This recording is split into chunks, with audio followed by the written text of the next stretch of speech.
I thought we would go until about 4 o'clock, which I think is the usual practice.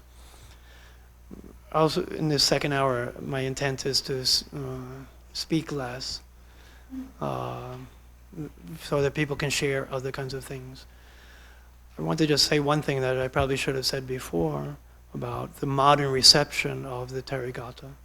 Then also give a chance for people to ask whatever questions and make comments they might have about the Patachara poem. Then we'll look briefly at 2 other examples that I've given out to you. Bhikkhu Bodhi shared, which is correct, that there's tremendous contemporary interest in the Therigatha, in large part because of trying to recover the voices of women from the Buddhist past, something that we desperately need to do. And we're only beginning to do that in the degree of seriousness that is really necessary. But for me, one of the interesting things that I learned in part of this translation project is that the modern reception of the Therigatha really began at the end of the 19th century and reached really full force in a particular form in the 20th century. And it wasn't inspired by an interest in anything particularly about women. It was inspired by the Therigatha's really stark witness to what I might refer to as social suffering, the effects of poverty, the effects of oppression of women, the effects of kind of mistreatment of humans by others. And what we could say is that in the mid-20th century, what we see across Asia is that we could say 2 great liberation movements are capturing the imaginations of Asians. One of them is Marxism and the change of social structure, and the other is Buddhism. And that those people who are really quite close to like the interface between Marxism and Buddhism were often the ones that were most interested in the Therigatha. And part of this is over how just honest they are, how frank they are, how realist they are about how much social suffering is part of ordinary life, and how much of this social suffering women themselves had to bear. And so what lots of the stories in particular talk about is the mistreatment that the women had as daughters, as wives, as widows. Some of them are prostitutes, their mistreatment in terms of being forced into prostitution. And that all of this is just part of the power of the Therigatha, of their compassion, their kind of gentleness, of kind of looking at the suffering that human beings are encountering through no fault of their own, but simply because of where they find themselves in the society that they live in. In this next hour, we'll look at an example where you can see just how frank this is. Let me just first ask if people have comments or things that they want to make, or questions they want to ask about the Patachara poem. Some people asked some questions in the break, but I'm sure there's others as well. Yes, please. Excuse me if you answered this question already, but can you tell us, I understand that the poems were translated into Pali. Excuse me. Roughly about what time were they written in their original languages, and then roughly when were they translated into Pali? Suspicious historians will be vague about when they were originally written. The tradition presents it that these are women who were living in the company of the Buddha himself and were oftentimes close to him. We're not suspicious historians. We can't even establish to a way that satisfies all of us when did the Buddha live. So there's like a window of about 3 centuries, from the 5th century before the Common Era up until, we could say, the end of the 3rd century of the Common Era. It's likely that the poems themselves were composed in that period. The tradition, there's no doubt about it, that these are poems of women that were in the first community of the Buddha. They bear witness to having met him. The language that they were in, we don't know.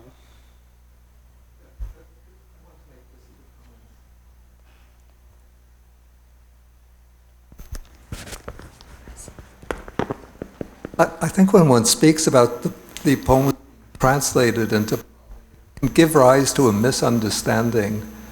The poems would have been composed in a language very similar to Pali. Yes. It's not like translating from, say, Greek into English, but rather that these are Indian dialects. So probably the earliest language of the Buddhist texts would have been a form of Magadhi, the language of East India, and then it would have been transposed into Pali, which is considered a syncretic language, a language that combines features of East Indian and West Indian languages.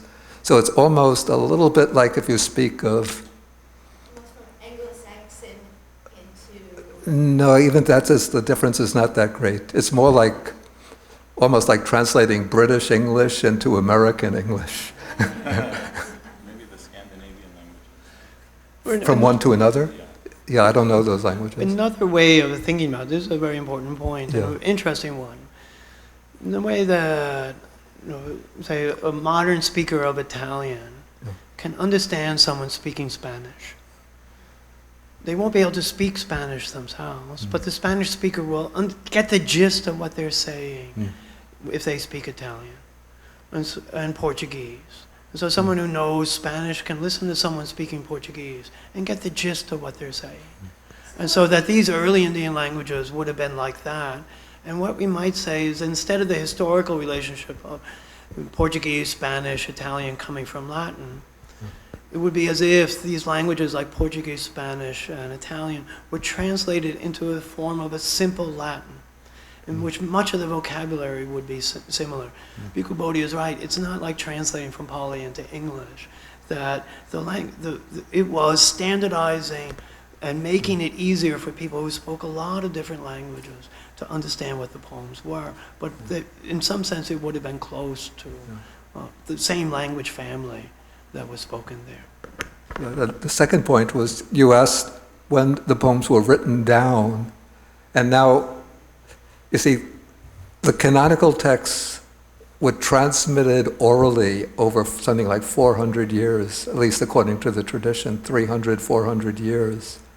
And so when they were written down, they might have been written down for the first time in Pali, though they would have been originally transmitted in the whatever East Indian language they were originally collected in. Right. So in that, to say when they were written down, and here where you can see my conservatism, the tradition says that the canon was written down in Sri Lanka just before the beginning of the Common Era. I think that there's no good reason to say anything otherwise.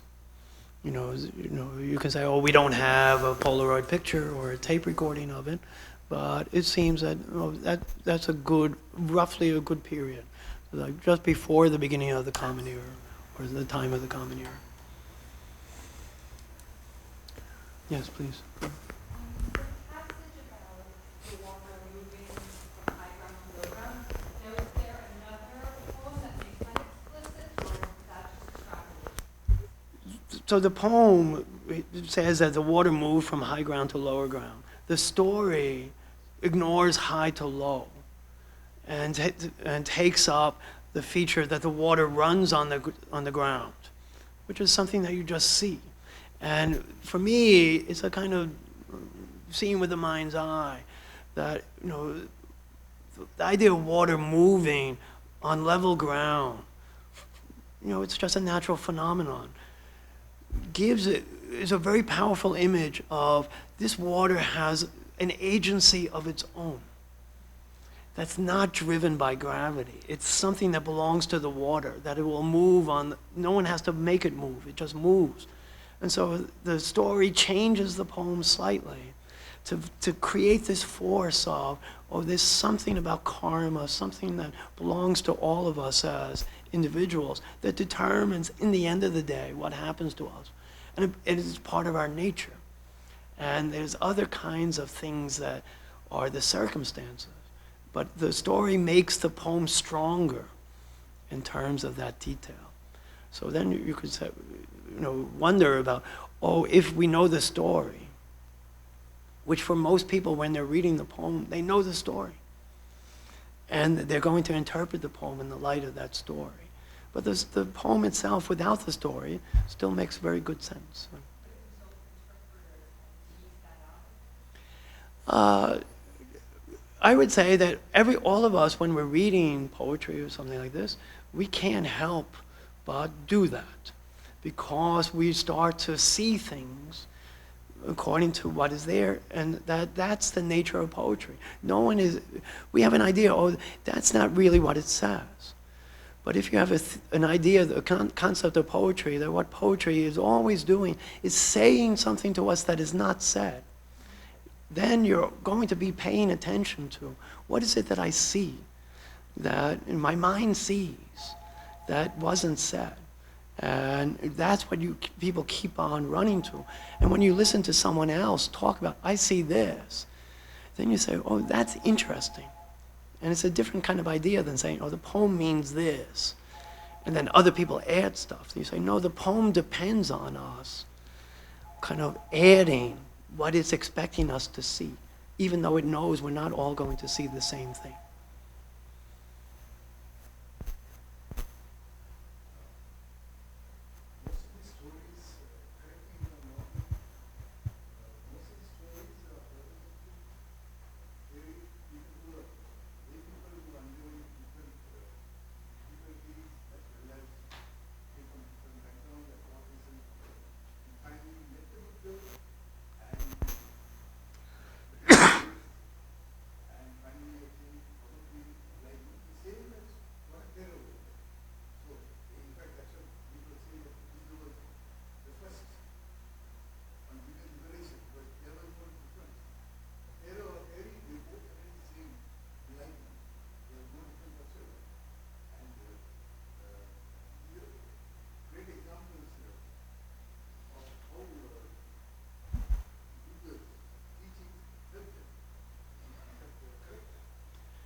I would say it's partially correct.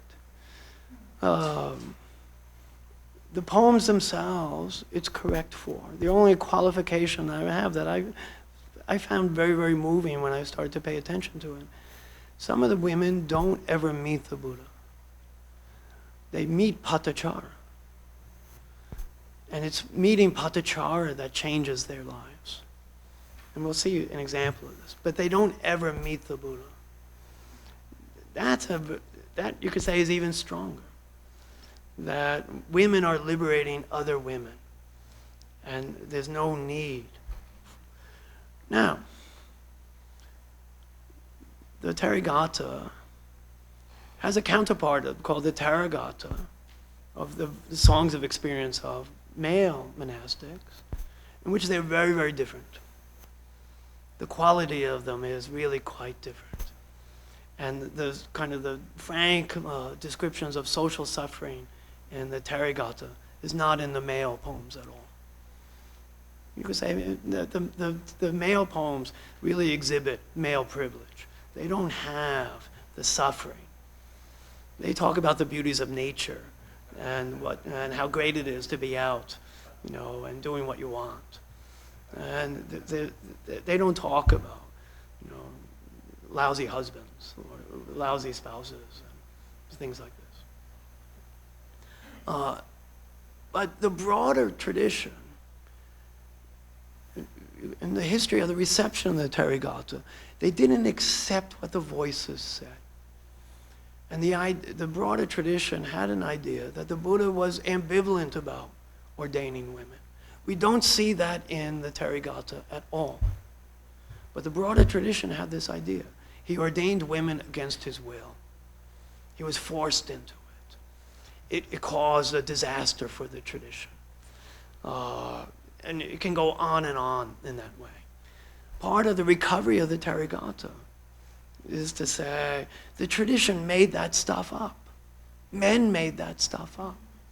And that's why in the modern times, the kind of rediscovery of the Therigatha has been so important. You could say for many centuries, people didn't pay a lot of attention to it. in part because this larger rubric of being a woman was second, inferior to being a male. And so people didn't really want to pay attention to what the Therigatha were bearing witness to. So you could say that Buddhist misogyny is like misogyny everywhere. That it has. And the Therigatha kind of misogyny is all over.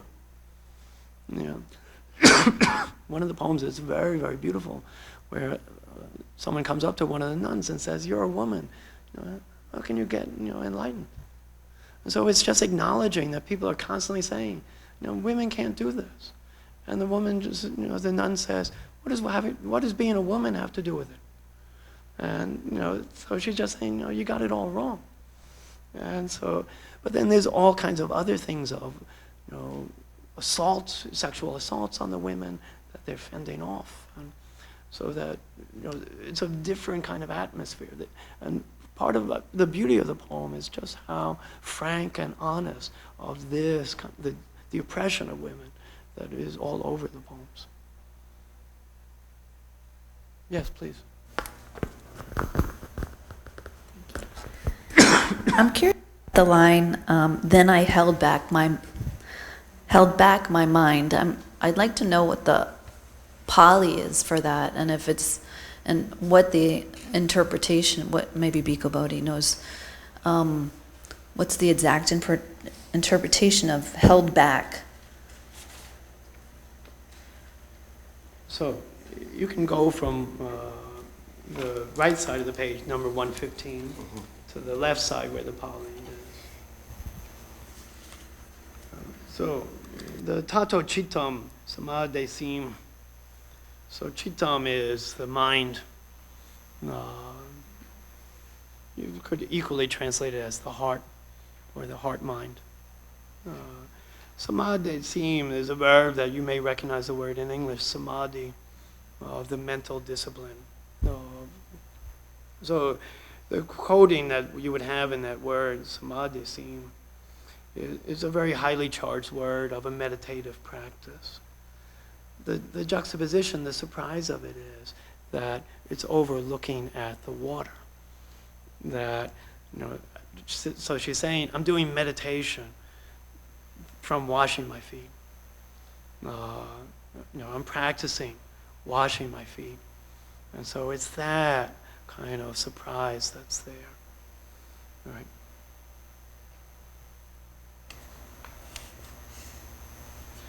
Now, generally, the interpretation, and I would have to look it up, you could say, the held back goes a little bit further than the samadhesim might lead you to do. You could just say, it's just meditating. My guess is that where I put in the English, I held back, that I'm following the commentator Dhammapala on his gloss on the samadhesim.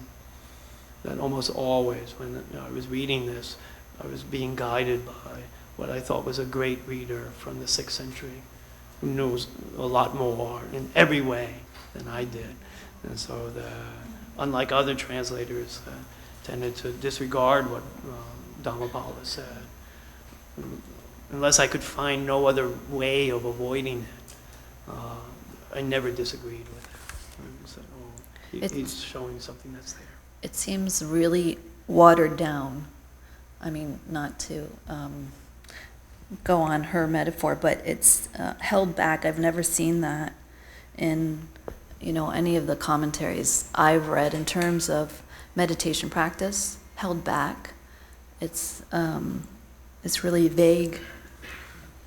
So I'd be curious to know what the, No, that's fair enough.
So the two lines in English, I held back my mind as one would do with a thoroughbred horse, is one line in the Pali.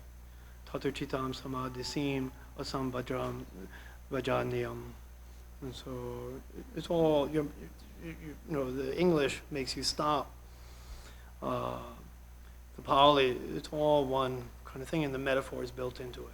I did something to my mind as you do with the thoroughbred horse.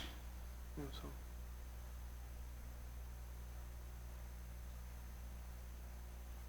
This is one of the things that, and this is a discussion, a point of intention on my part. The observation that, oh, you know, this is not how you would expect people to talk about meditation, I think is correct. It was a decision on my part, and the translation reflects this, is that I believe that the Therigatha, the way I put it, is that they wear their Buddhist doctrine lightly. So that that the poems are not kind of heavily Buddhicized in terms of practice, doctrine. There's something more informal, inchoate, experimental that is going on. So whenever I had a choice to have a kind of general, vaguely Buddhist interpretation or a doctrinally strict interpretation, I always chose the vague one. Part of it, you could say, you know, it's a decision on my part. Part of it is me reacting as an alternative to other translations that are available there, that people would give a more Buddhist one. I hope that I didn't violate things where people can't give the Buddhist interpretation and say, oh, I can put this into that because of other things that I know. I think that that's always legitimate. For me, though, I would say I was really quite entranced by just this kind of freedom that the people were expressing about what they did, how they related to each other, their happiness over, and not seeing it within kind of the conventional forms of what we know about Buddhist monastic life, religious practice, and so on.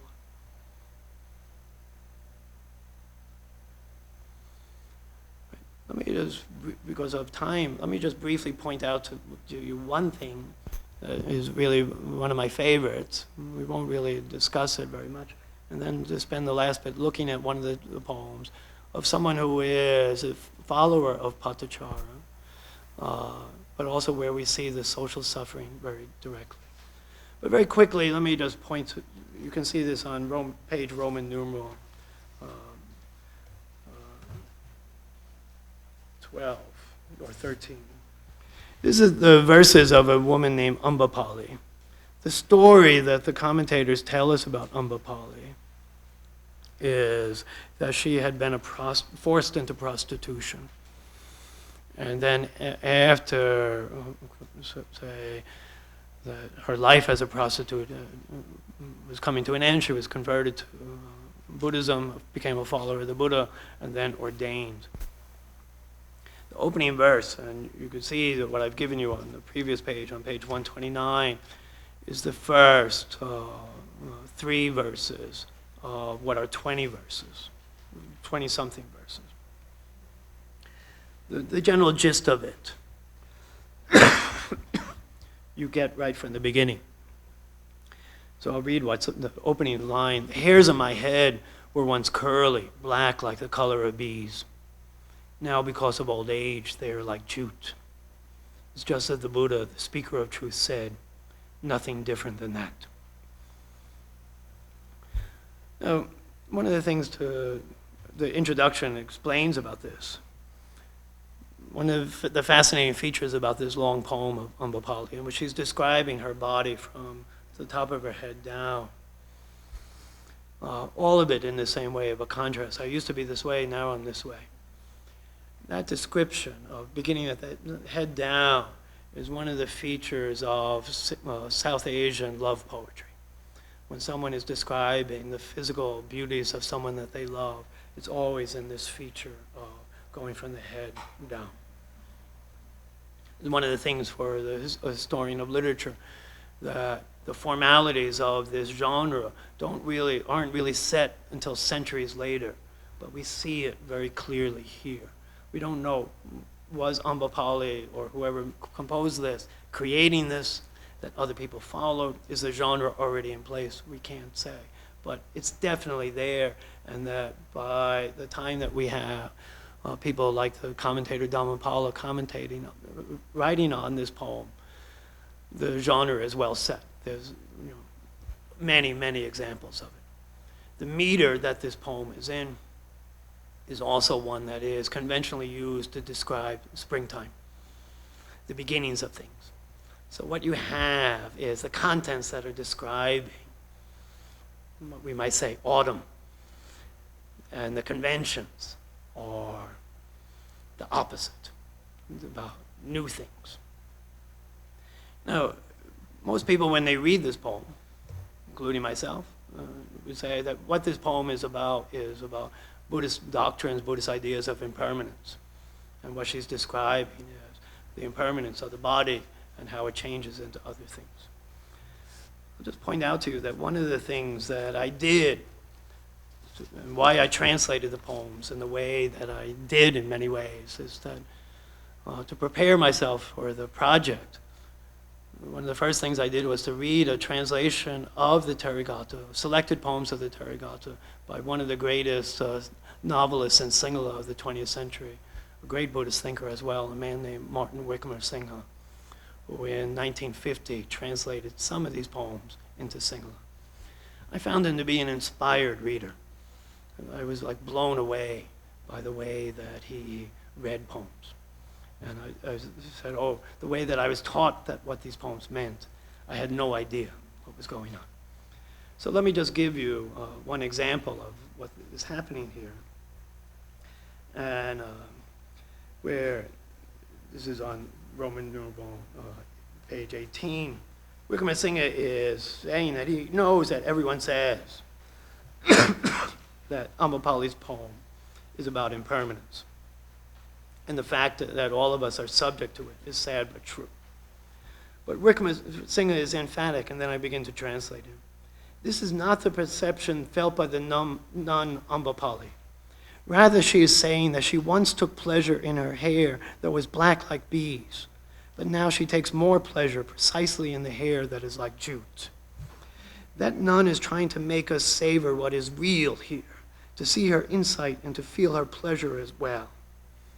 The way to paraphrase it would be, as Wickramasinghe says this elsewhere, she was saying, I was beautiful when I was young and I'm beautiful now. The world doesn't see that, but I'm beautiful. And so the power of the poem is not to see that she's saying, oh, I used to be beautiful and now I have this body that is subject to impermanence, that's decayed. She is rejecting that. And Wickramasinghe, she's saying, she wants us to see, I'm beautiful now. So then he goes on.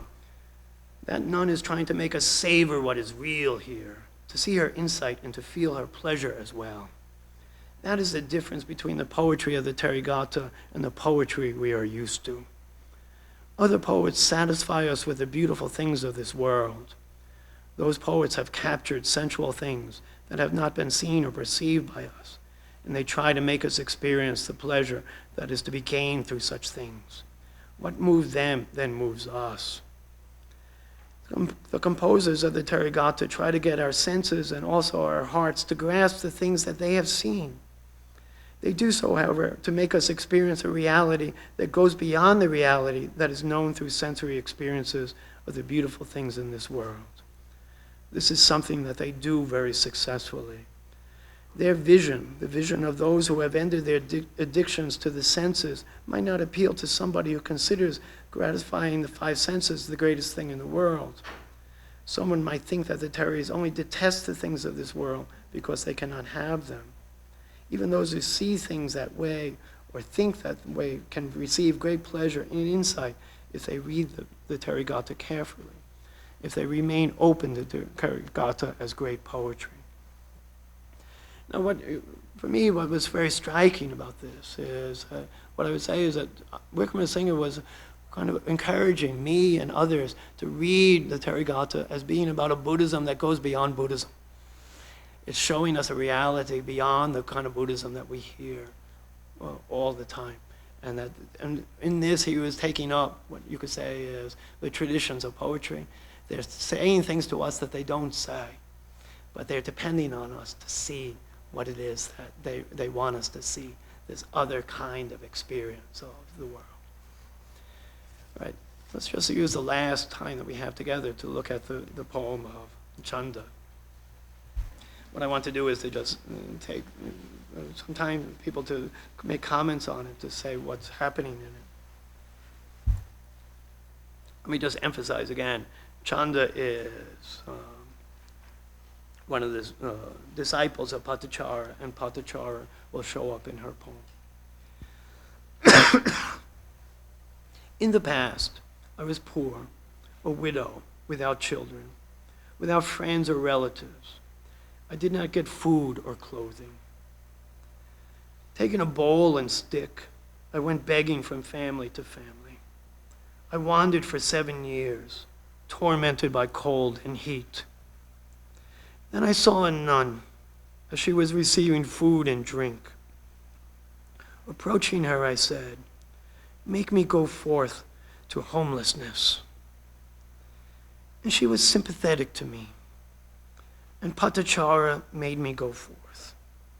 She gave me advice and pointed me toward the highest goal. I listened to her words, and I put into action her advice. That excellent woman's advice was not empty. I know the 3 things that most don't know. Nothing fouls my heart. Let me just point out that maybe one of the ways to suggest to you about how to read the poems of the Therigatha, other Buddhist poetry, on your own. One way is like we're doing with the Patachara story, in which you're trying to imagine a rich context. What's the story that's going on here?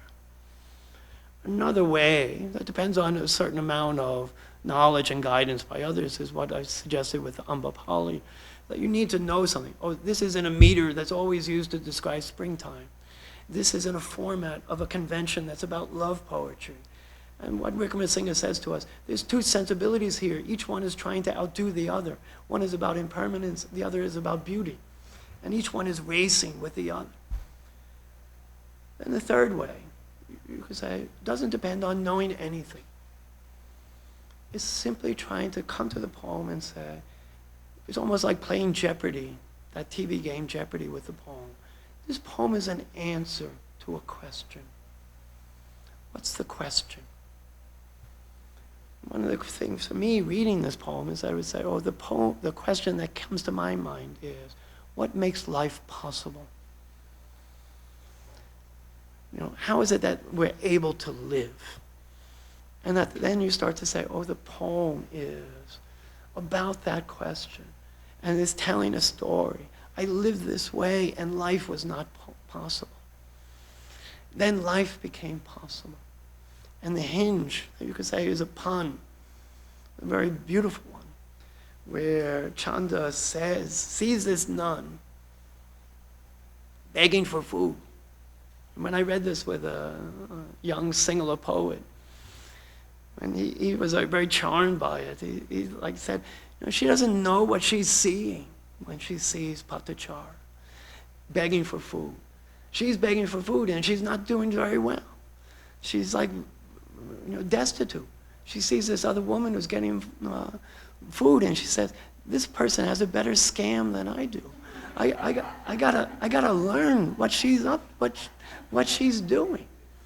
So she's says, tell me your trick. And then when she says, make me go forth into homelessness, there's like a hinge. She is homeless. She's been saying for 7 years, she's been living on the streets. She's homeless. She's destitute. But that idiom, to go forth into homelessness, is to become ordained. And so she's going from homelessness to homelessness. But one of the things that you have in this is just this very beautiful thing of what makes life possible? And she's like saying, my life was impossible. Then it became possible when she saw and didn't know what she was seeing. Patichara getting food. And so then, just to ask whether people have comments or questions they want to ask about this poem of Chanda. But this is one of the examples of why you could see that people who were concerned in the early 20th century about social suffering were dramatically grabbed by these poems. They said, this is what we see around us every day. This is our world too. People begging on the streets, people who are don't have relatives, no one is taking care of. That this is a tradition that knows this too. I'm sorry. I'm working hard at the second to last line. I know the three things that most don't know. Is it clear what those three things are? I can't find them. Well, in the footnotes to the translation, it tells you what this is. Now, this is a decision on my part again. For those of you who have been studying Pali, this is Te Vidya, the three knowledges, right? That people get by a certain kind of spiritual attainment. And it is to know things about your own past, about what's happened to you, other people's past. So it is to have a certain kind of insight into causality. Now, this is one of the questions you have as a translator and as a reader. Do you assume that the reader of a poem, the ideal reader of a poem, is someone who is an expert and knows everything?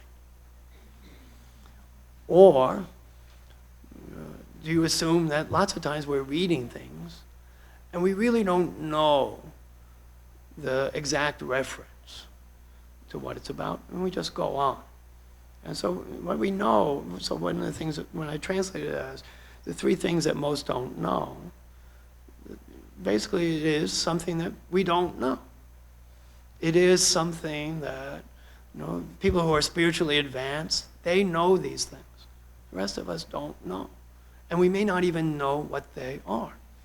And so what you have are two different levels that are there. One is something that you might know, there's this category here. And Buddhist literature is filled with lots of threes of these, fours of these, eights of these, 37s of these. And whether or not, maybe Bhikkhu Bodhi can name for us the 37 wings of enlightenment, but I can't name all 37. I can't get past one. I'll just say 37. And then there's a book that you can look them up.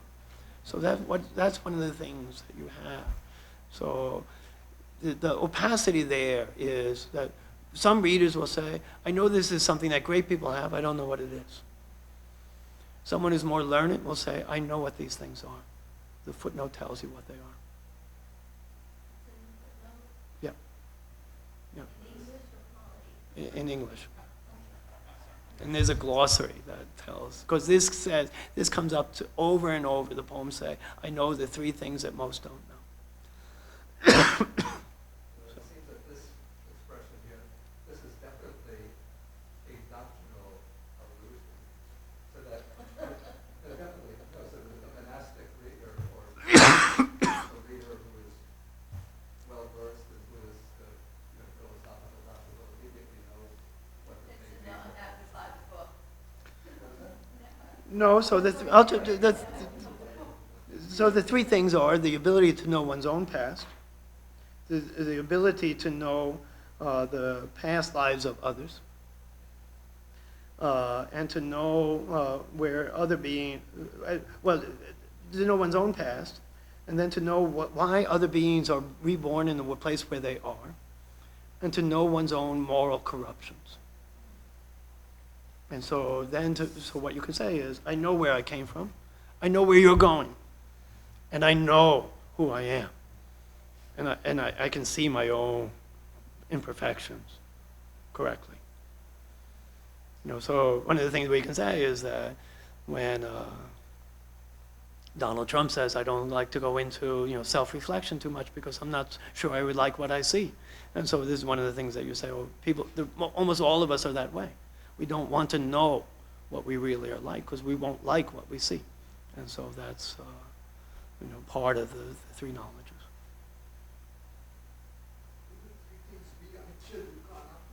No, no. No, so this is one of the things that you could say is that when you say, te vidya, it allows people to kind of say, three, maybe it's anicca, impermanence, dukkha, suffering, and anatman, because, and it's applying three. If you say, no, but it's a standard monastic kind of, technical term. So this is one of the questions of, how it is that you kind of translate things that are simultaneously general terms and technical terms that allow both interpretations to go on simultaneously. Let me know if this is too lengthy to go into, but it's interesting that the Pali is so compact. You translated it into 4 lines. Would you mind unpacking the Pali and decisions that you made in translating? Of the last one, 126. It's a lot, yeah, it's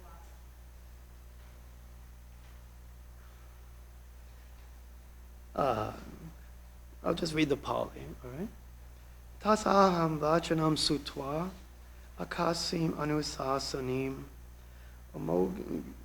omogoyaya ovado te vijam hi anasava. Now, you can break it, you can hear in my voice when I'm reading that the 2 lines break up into clauses. So basically the gathas are A, B, C, D. And that there's a breath that's taken in the middle. So you have tasaham vachanam sutva, breath. Akasim anusasanim. So the 4 lines are following that breath of A, B, C, D. Very rarely would a conceptual thought stretch across A, B. So that A is one unit, B is another, C is another, D is another. So that's justifying the 4 lines. It's not complete justification, because one of the things you learn is I have to deal with editors and book designers, and I say I want it arranged on the page this way, and they say forget it. And I say, well, I want it all in 1 line, forget it. It's going to look ugly. And so, but the 4 lines is about A, B, A, B. So tasaham vachanam sutva, having heard, I, aham, that is the I, tasa vachanam sutva, having heard her speech. All right? So then, akasim anusasanim, I did her action. Then you could say that the second line, that excellent woman's advice was not empty. Ovado is the advice. Amogo is that it's not empty. Ayaya is referring to Aya, his elder sister, that excellent woman. So it's some kind of honorific is there. So her advice, that excellent woman, Ayaya, and so the excellent woman it's not really a technical term. It's like something where you are honoring someone by elevating them. But it's not like Tari. It's not referring to her as an element. And you could say in some sense quite intimate. In a different kind of translation, I might have said, my big sister. That it's derived from kinship terms, my big sister. So her advice was not empty. And then, te vidya, that's the 3 knowledges. And amhi, so I have, I am. And then asava, is that I am without the asavas. The asavas are things that are inside of us. Oftentimes I translate it, and people, my peers among scholars don't like this. I translate asava as what oozes out from within. It is, you might say, a moral canker sore.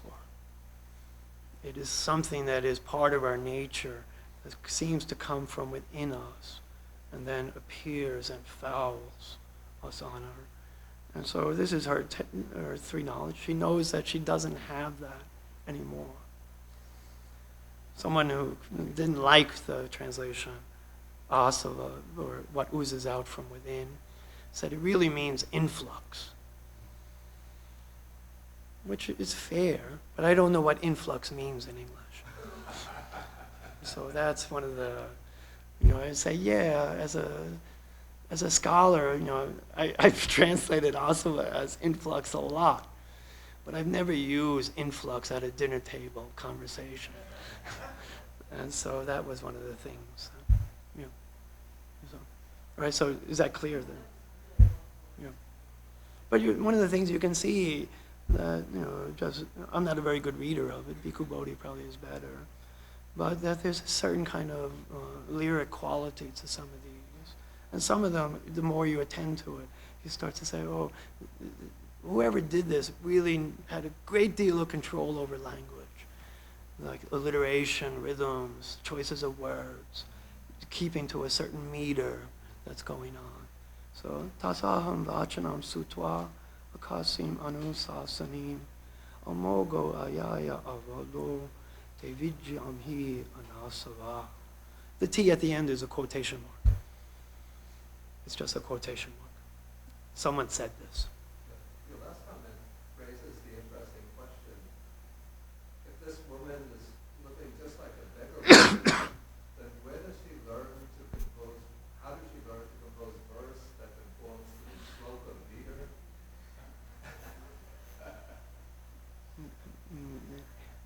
Some questions shouldn't be asked, Bhikkhu Bodhi. But we want to know. It's done.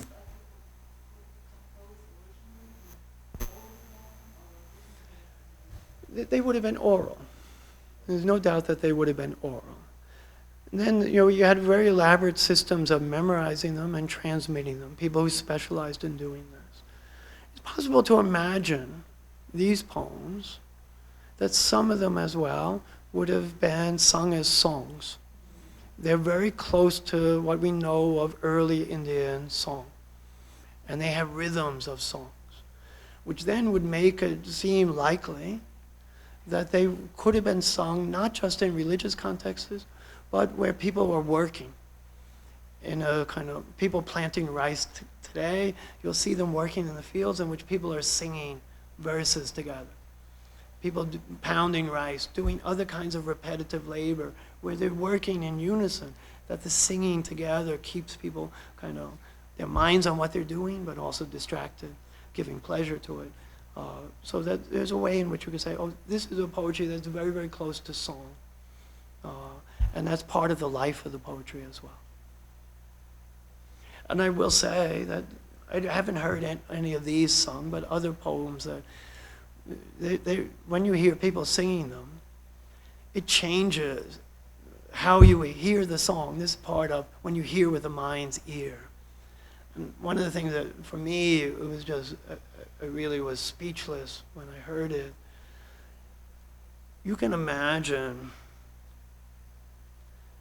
even with this poem, if you hear it being sung by a young woman's voice, it means one thing. If you hear it being sung by an elderly voice, let's say an elderly male voice, it'll mean something completely different. And that the moods of song, of poetry, according to how someone sings it and who sings it, how much it changes. That what is on a happy song and the other is like this tragic, melancholic thing that you just say, oh, I had no idea. Until then you say, oh, it's really worthwhile just trying to, even with the English, to try to sing it out loud in different kinds of ways, to say, oh, what would it be like? You know, to imagine a person saying this.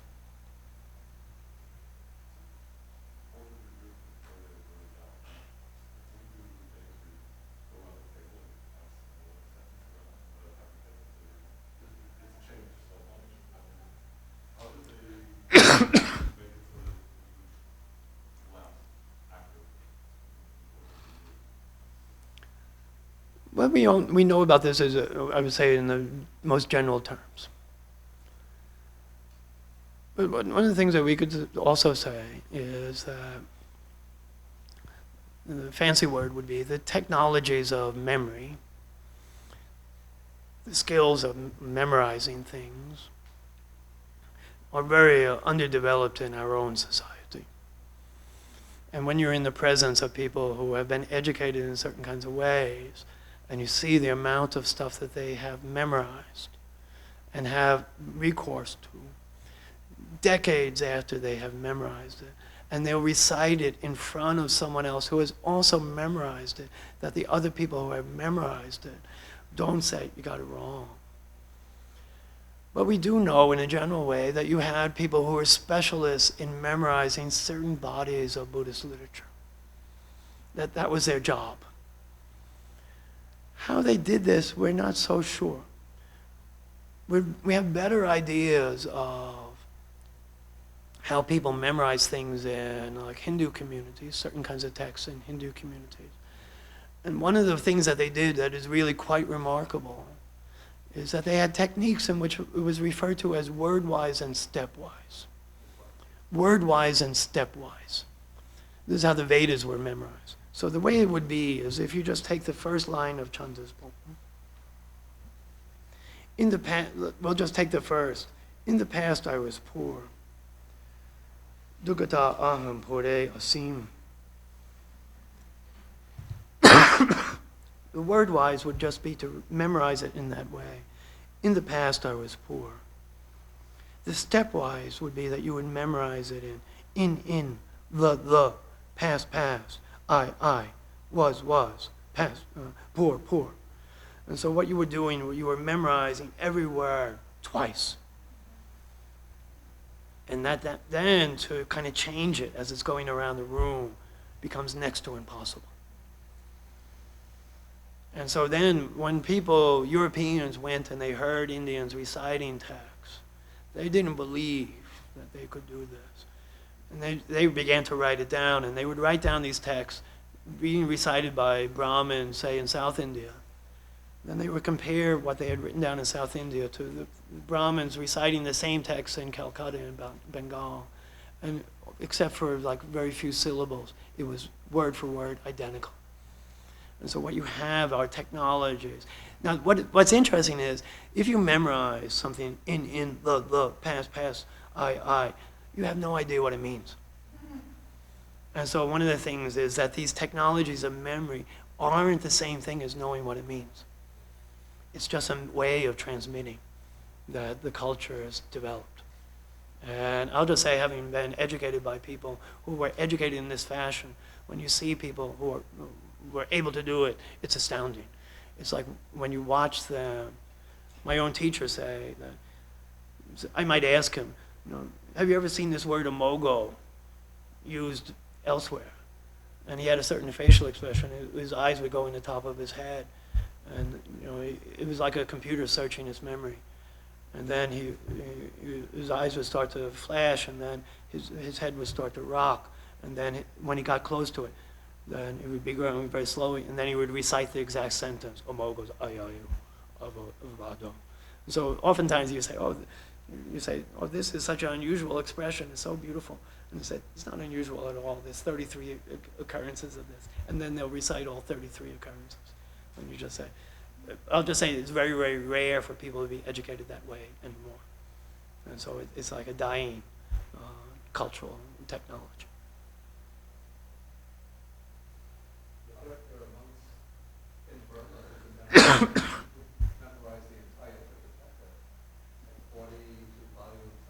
That's right. That's right. My coordination teacher, when he was learning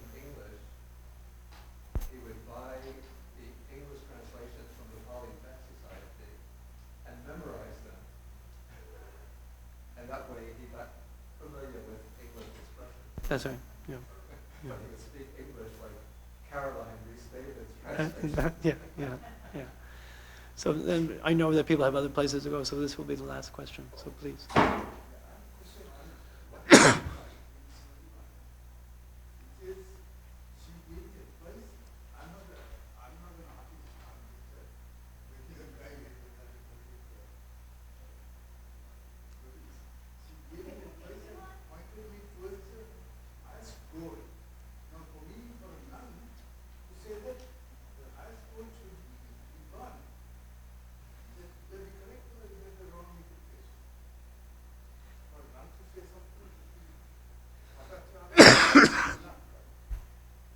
No.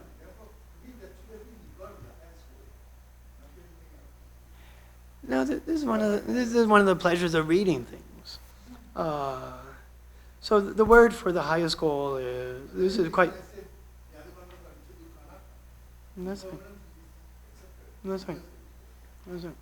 So the word here is really quite straightforward, and you say, oh, it means nibbana.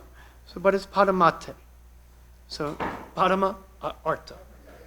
So the highest goal, all right? Now, should it mean nibbana?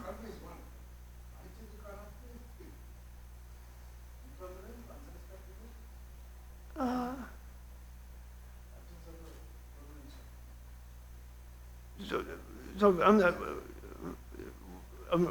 not sure I'm clear on what you're asking. Are you asking in 125 where she says, pointing me to the highest goal? So,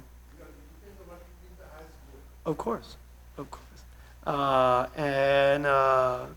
So for someone, so all we have here in front is, it doesn't say nibbana, but it could mean nibbana quite well. That's the highest thing. But you could say, oh, what do I want to mean? I could use the word nibbana, but it might be like the word influx. I can use it, but it doesn't mean anything. Yeah. So for me, one of the things I would say, the highest goal in the Therigatha is freedom.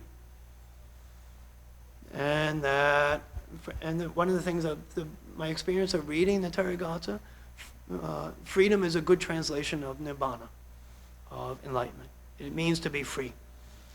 With all of the associations of what we mean by freedom, I would say, oh, it works pretty well. And so to put it into a doctrinal thing, oh, she means nibbana, you say, that's not good enough. She's like happy to be free from living on the street. It means to have dignity. It means to be a person. And one last thing I'll just comment that I'm very moved by. It's in 125. I translate here, it's a fancy word, she was sympathetic to me. The word there is anukampa. You could say it might have been better, just as good, is she was kind to me. That anukampa is not a technical word. It's not compassion. So it's not karuna, it's like an ordinary, you might say that what we have here is the kindness of strangers, or the expression, the milk of human kindness. It's that kind of, she didn't do anything special, except that it was extraordinarily special. No one else showed her the kindness that every human being deserves. So for me, it's like a very striking thing. She was just kind to me. And one of the things was, I wanted to learn her scam. And she was kind to me.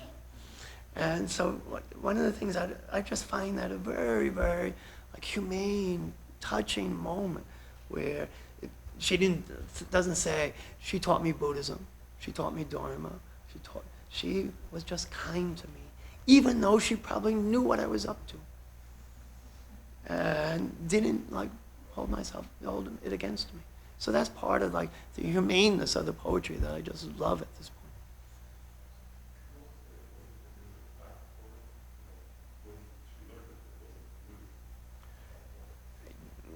That's true. That's true. That's true. All right, let me just say thank you all for your kindness. for spending like an afternoon with me reading poems and I hope that you've been sufficiently moved by them that you want to find them elsewhere. There's lots of very good translations that are around aside from my own as well. So, all right. Thank you very much.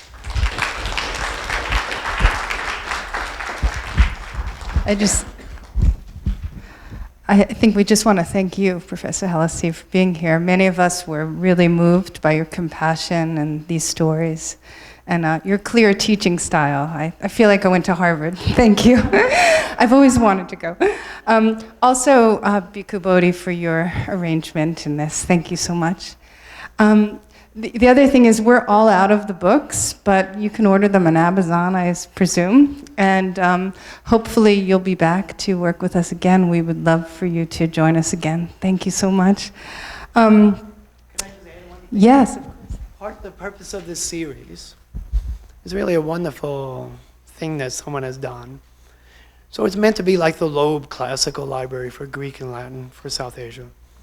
But if you're going to South Asia or you know anyone there, they're being sold in South Asia, and they're very good editions that are very, very cheap. And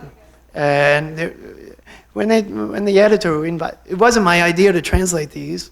I know the editor, and he said, "Can I get you to do this?" And he said, "They're going to be sold in train stations in India." And I said, "Forget it. These things are never going to be sold in train stations." But they are being sold in train stations in India. And so if you can find some way of getting them from India, it will cost you about $3. But apparently they're very, very high quality. Okay, also, just in terms of what else is going on in the library, there's a workshop coming up by Barbara Wright on the meta map. It's actually a 2-day workshop, so you can register for that online if you're interested. And I believe we have 1 or 2 copies of the book here if you want to look at it. And then we have another movie coming up, but that's in September 24th. So the workshop's in October and the other movie's in September. And thank you so much. Yeah. Oh, and the Abhidhamma, but you're full, right? The Abhidhamma, yes. She's signaling me. Yes, there's a waiting room only on that. But, okay, well, no poetry in that. Well, thank you all so much for coming, and enjoy the rest of your day. Thank you.